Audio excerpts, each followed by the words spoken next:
Seven class में आप सभी लोग का स्वागत है। मैं अमरजीत सर।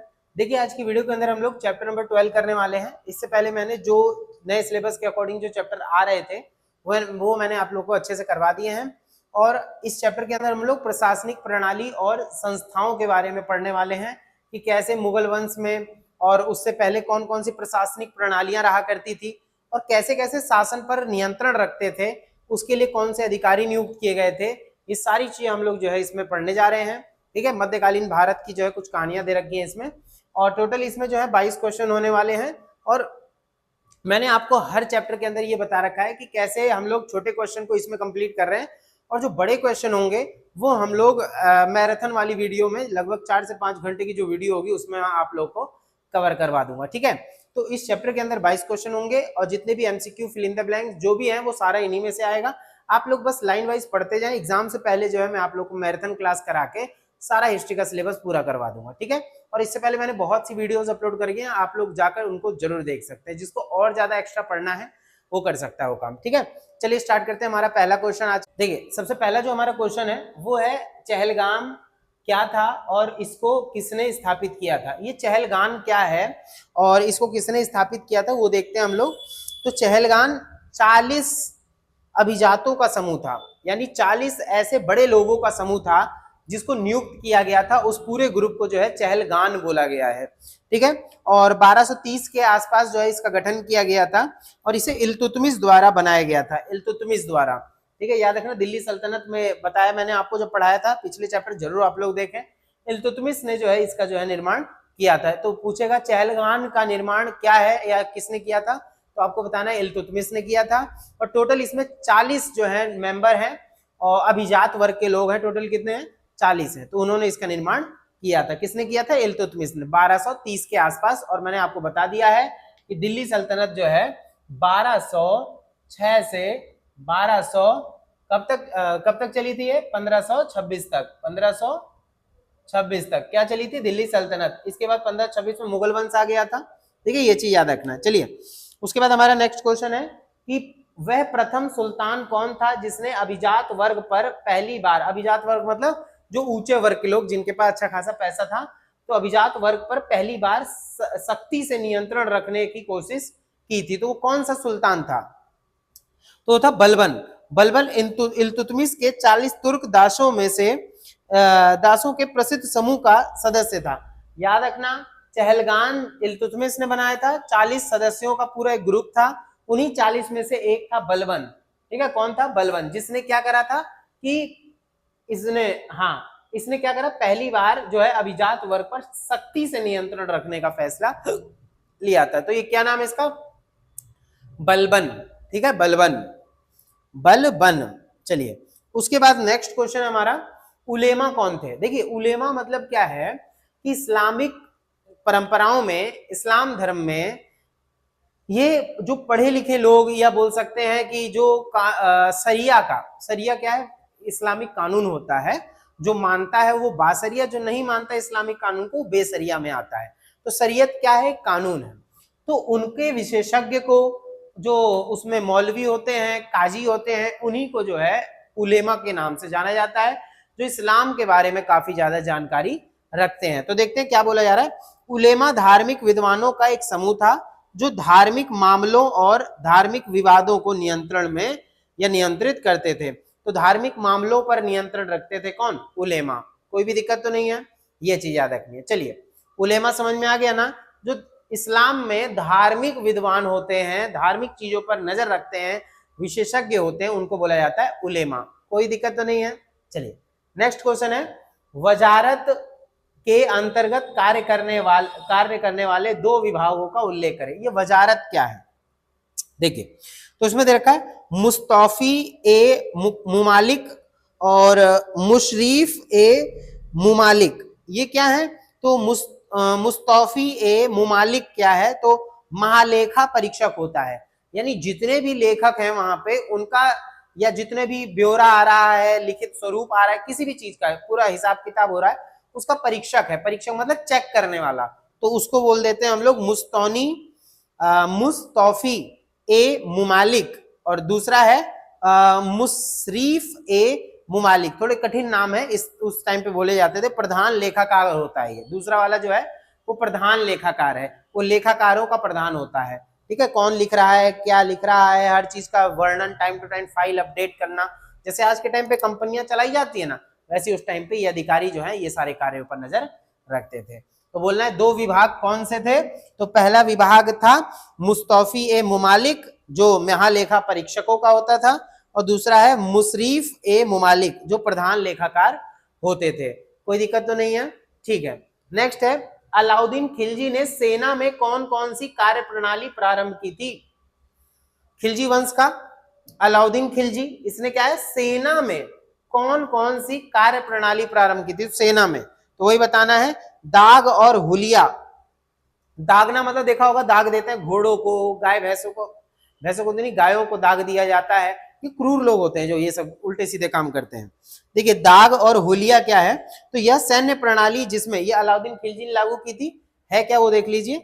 यह सैन्य प्रणाली है जिसमें दाग का मतलब होता है घोड़ों को दागना, और हुलिया यानी सैनिक कैसे वस्त्र पहनेंगे, किस तरीके से वो मुकुट पहनेंगे, जो भी XYZ चीजें होती है सैनिकों के पास, उसको हुलिया कहा जाता है। बोलते ना भाई इसका हुलिया देखो जरा, तो ये चीजें। तो दाग और हुलिया वाली अलाउद्दीन खिलजी ने सेना में कौन कौन सी कार्य प्रणाली प्रारंभ की थी, तो दाग और हुलिया। कोई दिक्कत तो नहीं है, ये चीज याद रखना है। चलिए उसके बाद अब नेक्स्ट है हमारा कौन सा विभाग न्याय प्रशासन का कार्य करता था, इसका प्रमुख कौन था। भाई क्वेश्चन क्या बोल रहा है, कौन सा विभाग डिपार्टमेंट न्याय प्रशासन का कार्य करता था, यानी न्याय करने का या न्याय पर नियंत्रण रखने का। न्याय क्या है पता है ना, कि भाई किसी के साथ अन्याय ना हो, न्याय हो, अच्छा हो, है ना, तो वो चीज। तो इसमें बोल रखा है कि दीवान ए रिसालत और दूसरा है सदर उस सदर। तो दीवान ए रिसालस क्या है, वो देखिए ये विदेशी मामलों और राजनयिक मामलों पर नियंत्रण रखने वाला ग्रुप था, और दूसरा सदर उस सदर, ये क्या है, ये धार्मिक और न्याय मामलों का प्रमुख जो है अधिकारी होते थे। ये अधिकारी हैं, इनको उस टाइम पे इस नाम से जाना जाता था। तो क्वेश्चन ये है कौन सा विभाग न्याय प्रशासन का कार्य करता था, इसकी प्रमुख कौन थे। तो न्याय प्रशासन का कार्य कैसे किया जाता था, तो वही बता रखा है इसमें। दीवान, ये पूरा क्या है, ये पूरा विभाग है, तो पूरे विभाग को नाम दे दिया जाएगा क्या, तो नाम दे दिया दीवान ए रिसालत और सदर उस सदर। क्लियर है, विदेशी मामलों पे, राजनयिक मामलों पर नियंत्रण, और दूसरा है धार्मिक और न्याय मामलों पर नजर रखते थे। कोई दिक्कत तो नहीं है, ये उस टाइम पे विभाग बना रखे थे। देखिए हमारा नेक्स्ट क्वेश्चन क्या है, परगना के स्तर के 3 अधिकारियों के नाम लिखें। देखिए परगना क्या होता है, परगना मतलब हो गया एक तरीके से जैसे आज राज्यों को छोटे छोटे क्षेत्रों में बांट दिया जाता है, तो उन्हीं छोटे छोटे क्षेत्रों को ही क्या नाम दिया गया, परगना नाम दिया गया। तो उन्हीं के अधिकारी कौन कौन होते थे, 3 अधिकारी पूछ रहा है। परगना के स्तर के 3 अधिकारियों के नाम, यानी एक डिस्ट्रिक्ट लेवल का मान लीजिए जिला स्तर का, तो सिकदार, फौजदार और कोतवाल। सिकदार क्या करते भाई, कानून व्यवस्था, जमीन से टैक्स लेना, राज्यपालों की मदद करना, और फौजदार भी सेम वही काम, काजी कहलाते थे। जैसे सिकदार है ना वैसे फौजदार भी हुआ करते थे, और कोतवाल क्या करते थे, फौजदार की देखरेख में काम करते थे और कानून व्यवस्था को बनाए रखते थे। जैसे आज के टाइम पे प्रधान हो गए या कोई अधिकारी हो गया ना, तो ऐसे ही उस टाइम पे भी परगना क्षेत्र पर नजर रखने के लिए कुछ अधिकारियों को नियुक्त किया गया था। तो परगना पता चल गया आप लोग को, छोटे छोटे क्षेत्रों में जो बांटा गया था। देखिए नेक्स्ट क्वेश्चन क्या कह रहा है हमारा, सल्तनत काल की कुछ प्रशासनिक इकाइयों का उल्लेख करें। और दिल्ली सल्तनत के बारे में मैंने आप लोगों को बता ही दिया है, कब से कब तक चला था, 1206 से 1526 तक। तो दिल्ली सल्तनत के टाइम पे ही पूछ रहा है कुछ प्रशासनिक इकाइयों का उल्लेख, कुछ प्रशासनिक इकाइयां।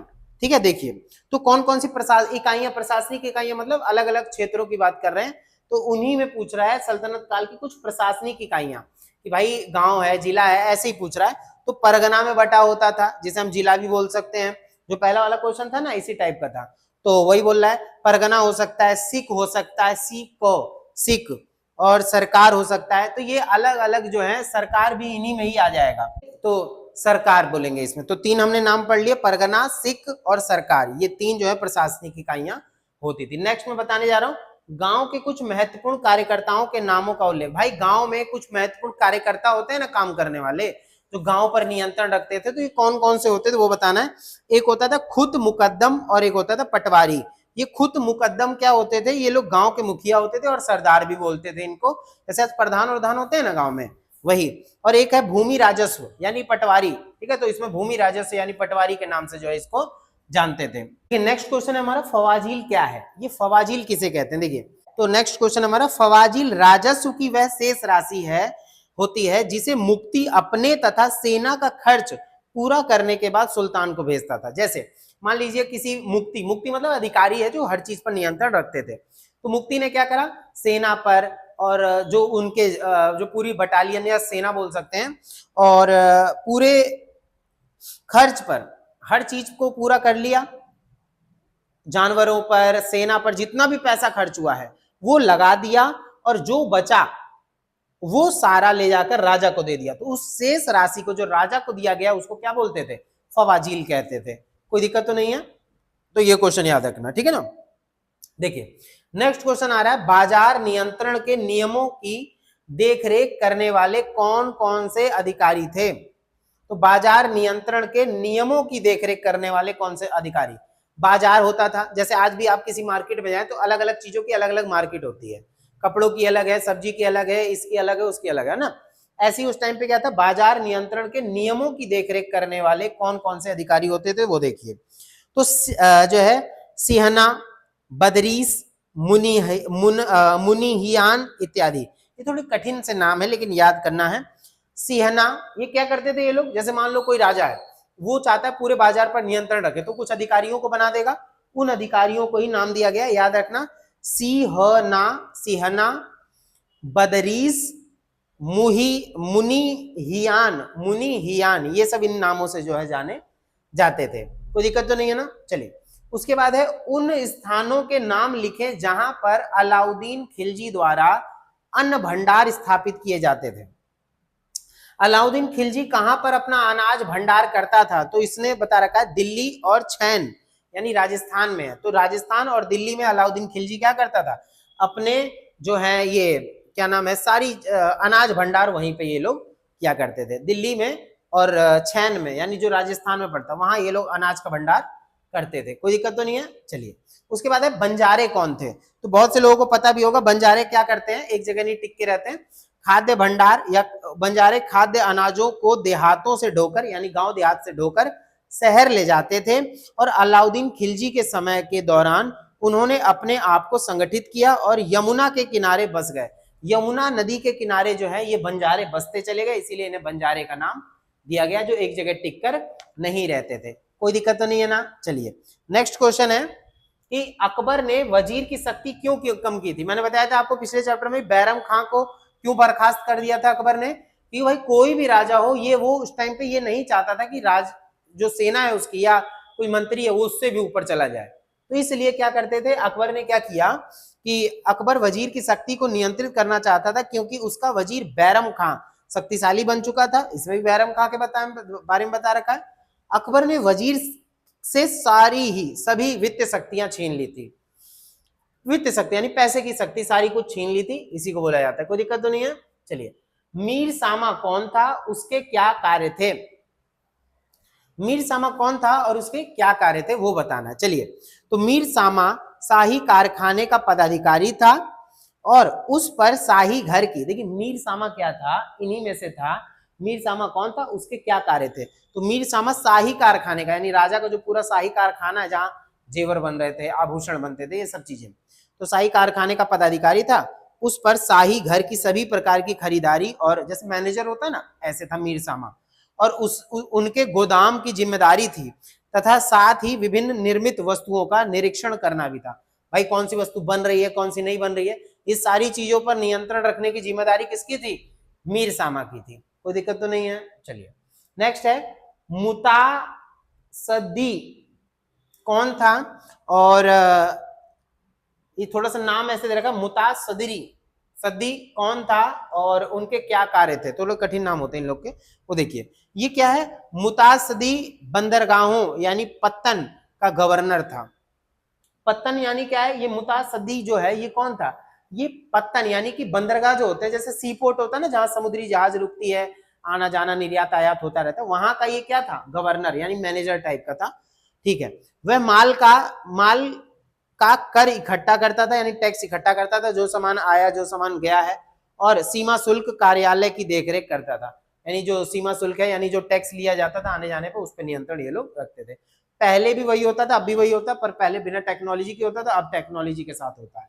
ठीक है, चलिए, कौन से दो महत्वपूर्ण अधिकारी सरकार के स्तर पर थे, तो ऐसे कौन से दो बड़े दो अधिकारी थे जो सरकार के लेवल पर थे, यानी राजा के नियंत्रण में थोड़ा सा नीचे लेकिन थे बड़े ऊपर, तो फौजदार और अमलगुजार। ये राजस्व अधिकारी थे, भू राजस्व इकट्ठा करते थे, जमीन से टैक्स इकट्ठा करना, अन्य चीजों से टैक्स इकट्ठा करना। तो कौन से दो महत्वपूर्ण अधिकारी थे जो सरकार के स्तर पर थे, तो फौजदार और अमलगुजार। फौजदार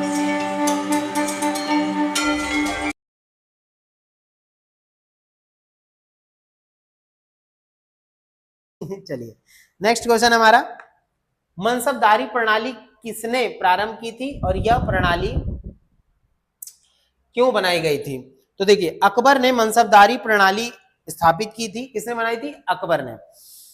यह अभिजातों को पदानुसार सुव्यवस्थित करने और उनकी तनख्वाह निश्चित करने तथा घुड़सवारों की कितनी संख्या का रखरखाव उन्हें करना है के लिए निर्मित की गई थी। भाई देखो, मनसबदारी प्रणाली क्या है? एक मनसब होता था, इसमें एक प्रणाली है और इसमें एक अधिकारी होता था जिसे मनसब बोलते थे।